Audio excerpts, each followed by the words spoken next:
Chinese hibiscus का पौधा, जिसको हम पॉपुलरली हिबिस्कस के नाम से भी या गुड़हल के पौधे के नाम से भी जानते हैं, ये काफ़ी मशहूर प्लांट है। लगभग हर गार्डनर इंडियन घरों में इस प्लांट को ग्रो करता है। और क्यों ग्रो करता है? क्योंकि इसके बड़े खूबसूरत से बड़े फूल आते हैं, जिनकी जो कलर्स हैं वो देखते ही दूर दूर से काफ़ी अच्छा लगता है और मज़ा आ जाता है इस फूल को देख के। हिबिस्कस का जो प्लांट है वो नेचुरली ही अट्रैक्ट करता है, एक बहुत ही बढ़िया पॉलिनेटर की तरह भी काम करता है। जितने भी बीज हैं, जितनी भी बटरफ्लाइज हैं, वो आसानी से इस प्लांट की तरफ, इस फ्लावर की तरफ अट्रैक्ट होती हैं। तो जितने भी लोग इस प्लांट को अपने घर में ग्रो कर रहे हैं, ये वीडियो प्लीज़ ज़रूर देखिए, क्योंकि इस वीडियो में मैं कुछ ऐसी टिप्स, ऐसी एक्शनेबल टिप्स शेयर करने वाला हूँ, जो अगर आप अपने पौधे में फॉलो करेंगे तो आपका प्लांट बहुत अच्छी तरीके से ग्रोथ करेगा और उसमें फ्लावरिंग और बडिंग बहुत अच्छी तरीके से होगी। तो प्लीज़ पूरी वीडियो देखिए। मेरा नाम अक्षय है और मैं सब लोग का the right gardening YouTube channel में स्वागत करता हूँ। तो दोस्तों, सबसे बेसिक चीज़ मैं आपको बताता हूँ कि इस गुड़हल के पौधे को मैंने कैसे ग्रो किया है। देखिए, ये वाला जो प्लांट है, ये मैंने कटिंग से ग्रो किया था। कटिंग से बहुत आसानी से हिबिस्कस का पौधा जो है वो ग्रो हो जाता है और कोई प्रॉब्लम नहीं आती। थोड़ी सी बस एहतियात की ज़रूरत होती है, थोड़ी सी हमें बस चीज़ें इधर उधर पढ़नी पड़ती हैं और आसानी से प्रोपोगेशन इसकी हो जाती है। तो जो मदर प्लांट होता है कोई भी बड़े हिबिस्कस प्लांट का, उसकी कोई भी एक स्टेम ले लीजिए या कोई भी एक मोटी सी डंडी ले लीजिए और उससे ये जो हिबिस्कस का पौधा है वो आसानी से प्रोपोगेट होता है। एक डेडिकेटेड वीडियो बनाऊंगा मैं कि कैसे ये प्लांट प्रोपोगेट किया जाता है और उसमें पूरा समझाऊंगा कि कैसे आप अपने प्लांट्स हिबिस्कस के खुद बना सकते हैं।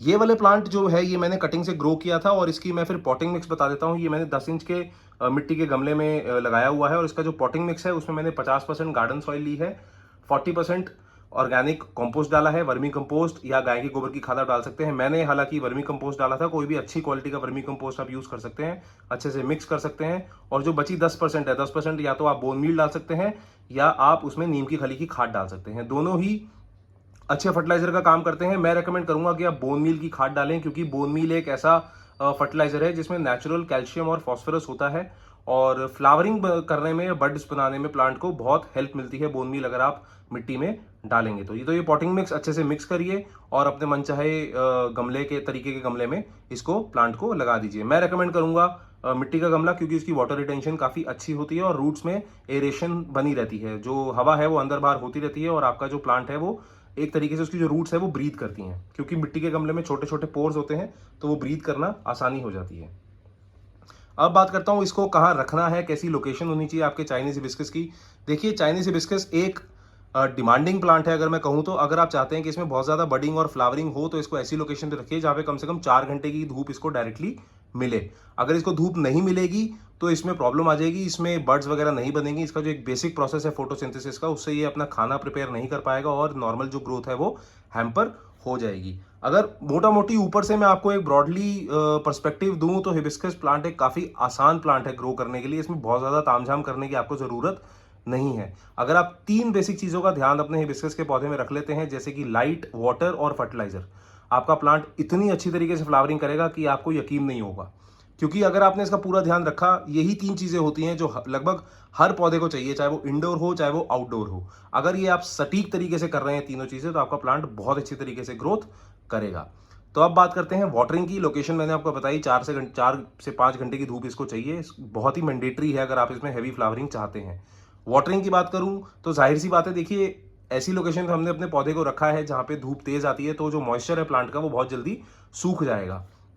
तो जल्दी सूखने की वजह से हमें पानी भी रेगुलरली देना चाहिए ताकि मॉइस्चर वो बना रहे जितना प्लांट को ज़रूरत है। तो इसमें जब कभी भी आपने पानी देना है, आपने डीप वाटरिंग करनी है। डीप वाटरिंग से मेरा क्या मतलब है, ये आप जो मेरा गमला देख रहे हैं, इसमें लगभग 1.5 से 2 इंच जगह मैं हमेशा खाली छोड़ता हूँ जो प्लांट है उसको लगाते के टाइम। तो प्लांट को लगाने के टाइम ये जो जगह है, ये सारी की सारी मैं पानी से भर देता हूँ वाटरिंग करते हुए। तो इससे होता क्या है कि पानी यहाँ पे थोड़ी देर खड़ा तो हो जाता है, लेकिन धीरे धीरे जो मिट्टी है वो पानी को एब्जॉर्ब कर लेती है और नीचे तक मॉइस्चर एब्जॉर्ब हो जाता है। इससे क्या नोशन जाता है, एक इंडिकेशन जाता है प्लांट को कि नीचे तक मॉइस्चर अवेलेबल है, तो क्यों ना रूट्स अपनी वहां तक ग्रो कर कर वो सारा मॉइस्चर एब्जॉर्ब कर लिया जाए और यूज किया जाए। तो इस पूरे प्रोसेस में जो रूट बाउल है वो इतना एक्सटेंसिवली डेवलप हो जाता है कि आपका प्लांट बहुत मेच्योर हो जाता है और हर तरीके के स्ट्रेसेस और हर तरीके के झटके को सहने के लिए प्रिपेयर हो जाता है, मैच्योर हो जाता है बेसिकली। तो आप डीप वाटरिंग करिए, इससे 2 फायदे हैं। एक तो आपका प्लांट मैच्योर हो जाएगा, दूसरी चीज आप अंडर वाटरिंग और ओवर वाटरिंग होने की वजह से जो इश्यूज आते हैं प्लांट में वो उससे बच जाएंगे। तो ये डीप वाटरिंग ट्राई करिए, ट्राइड एंड टेस्टेड मेथड है। मैं इस प्लांट पे फॉलो करता हूँ और इसकी ग्रोथ आप अपने सामने देख ही रही हैं। इसमें ये बड भी बन रही है यहाँ पे और फ्लावर भी इसमें काफी बड़े साइज का आता है। लीव्स भी इसमें देख सकते हैं आप, ये कैसी वैरायटी है जिसमें बड़ी बड़ी लीव्स बनती हैं। अब बात करते हैं फर्टिलाइजर के बारे में। देखिए इसमें फर्टिलाइजर आप कोई भी नॉर्मल बेसिक फर्टिलाइजर दे सकते हैं। दोनों केमिकल और ऑर्गेनिक दोनों फर्टिलाइजर देने का रेकमेंड मैं करूंगा आपको अपने फर्टिलाइजेशन शेड्यूल में, दोनों को इंक्लूड करिए। ऑर्गेनिक अगर बात करते हैं तो गाय की गोबर की खाद या वर्मी कंपोस्ट हर 1.5 से 2 महीने में एक मुट्ठी ऊपर ऐसे आप डाल सकते हैं और उसमें फिर ऊपर से वाटरिंग कर सकते हैं। अगर मैं फास्ट रिलीज फर्टिलाइजर्स की बात करूं तो एनपीके है, डीएपी है और लिक्विड सीवीड फर्टिलाइजर भी है। लिक्विड सीवीड फर्टिलाइजर एक ऑर्गेनिक फर्टिलाइजर है और एनपीके और डीएपी जो है वो थोड़े केमिकल या सिंथेटिक फर्टिलाइजर्स हम उनको कहते हैं। एनपीके इसमें कोई भी इक्वल रेशो का 19-19-19 या 20-20-20 रेशो का आप डाल सकते हैं और पाउडर्ड फॉर्म या लिक्विड फॉर्म दोनों ही यूज कर सकते हैं। डीएपी के 5 से 6 ग्रैनुअल यूज करिए, ज्यादा यूज करने की जरूरत नहीं है। ओवर फर्टिलाइज करेंगे डीएपी की वजह से तो प्लांट मर भी सकता है। Liquid seaweed fertiliser cold compressed concentrate form में आता है, उसको यूज करना बहुत ही आसान है। 1 ml 1 लीटर पानी में लेना है और जब वो 1 लीटर पानी फर्टिलाइजर का तैयार हो जाए तो वही 100 से 150 ml जो फर्टिलाइजर तैयार किया है वो आपने डायरेक्टली सॉइल में भी देना है और ऊपर आप स्प्रे भी कर सकते हैं। इस प्लांट में जो एब्जॉर्प्शन है वो लीफ से भी होती है फर्टिलाइजर की, तो ऊपर स्प्रे करने से काफी पॉजिटिव रिजल्ट्स मिल सकते हैं। तो ये सारे फर्टिलाइजर आप अपने फर्टिलाइजर शेड्यूल में डालिए और देखिए क्या बढ़िया रिजल्ट्स आपको मिलते हैं। अब बात करता हूँ इसमें डिजीजेस के बारे में। देखिए हिबिस्कस के प्लांट में डिजीजेस बहुत आसानी से लग जाती हैं। इसमें सबसे पहला रीजन जो है ये प्लांट मरता है वो है रूट रॉट, यानी कि जड़ों का गलना। अगर आपने बहुत ज़्यादा पानी दे दिया है या पानी आपका जो मिट्टी है वो कीचड़ कीचड़ जैसी रहती है, सौगी रहती है, तो उसकी वजह से क्या होता है कि आपकी जो प्लांट की जड़ें होती हैं वो धीरे धीरे गलना शुरू हो जाती हैं। उसको रूट रॉट कहते हैं और वो रूट रॉट की वजह से आपका जो प्लांट है वो इवेंचुअली धीरे धीरे मर जाता है। तो अवॉइड करिए ओवर वाटरिंग, जैसे कि मैंने बोला डीप वाटरिंग करिए, उससे ओवर वाटरिंग का जो खतरा है वो कम हो जाता है।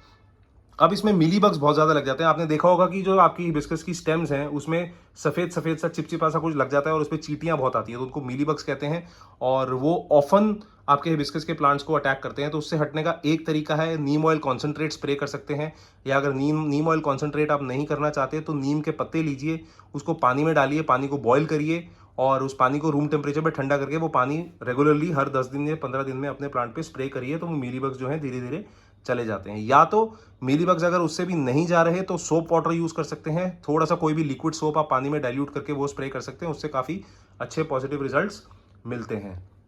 अगर वो भी काम नहीं कर रहा तो आप जो भी इन्फेक्टेड ब्रांच है उसको वहां से प्रून कर दीजिए। जैसे मान लीजिए यहाँ पे मिलीबग्स का अटैक है तो आप यहाँ से इस ब्रांच को प्रून कर देते हैं, क्योंकि मिलीबग्स जो है वो बहुत जल्दी फैलते हैं, इधर उधर काफी कंटेजियस होते हैं और जो चींटियां आती हैं वो इधर उधर मिलीबग से वो चीजें ले लेके और उसको फैला देती हैं। तो कोशिश यही करिए कि यहाँ पे अगर मिलीबग का अटैक हो गया तो यहाँ से डायरेक्ट प्रून कर दिया, तो प्रूनिंग के भी अपने फायदे होते हैं, आपका प्लांट और घना हो जाएगा इस प्रोसेस में, कोई उसमें दिक्कत नहीं की बात नहीं है। मिलीबग से भी आपको जो है छुटकारा मिल जाएगा। तो ये कुछ बेसिक सी चीजें हैं जो आप अपने हिबिस्कस के पौधे में, चाइनीज हिबिस्कस के पौधे में अगर फॉलो करेंगे तो प्लांट बहुत अच्छी तरीके से ग्रोथ करेगा और कोई इश्यूज मेरे हिसाब से आपको नहीं आएंगे। आप ये प्लांट मेरे सामने देख ही सकते हैं कि ये जो लीव्स हैं ये थोड़ी सी नई है, इसलिए आपको ये वेन्स वगैरह नजर आ रही हैं। इसका जो कलर है वो बाद में डार्क ग्रीन हो जाएगा बाकियों की तरह। और ये प्लांट के आप देख सकते हैं बर्ड्स वगैरह भी बन रही हैं। तो ये सारी टिप्स आप फॉलो करिए और मुझे बताइए कि आपका एक्सपीरियंस इस प्लांट को लेके कैसा रहा। और अगर आपको ये वीडियो अच्छी लगी तो प्लीज़ लाइक कमेंट शेयर जरूर कर दीजिए, और अगर बाकी लोग भी हिबिस्कस ग्रो कर रहे हैं आपके नेटवर्क में उनके साथ भी ये वीडियो शेयर करिए ताकि वो भी इन टिप्स को फॉलो करके बढ़िया तरीके से हिबिस्कस ग्रो कर सकें। तब तक के लिए अपना बहुत सारा ध्यान रखिए friends. Thank you, good bye.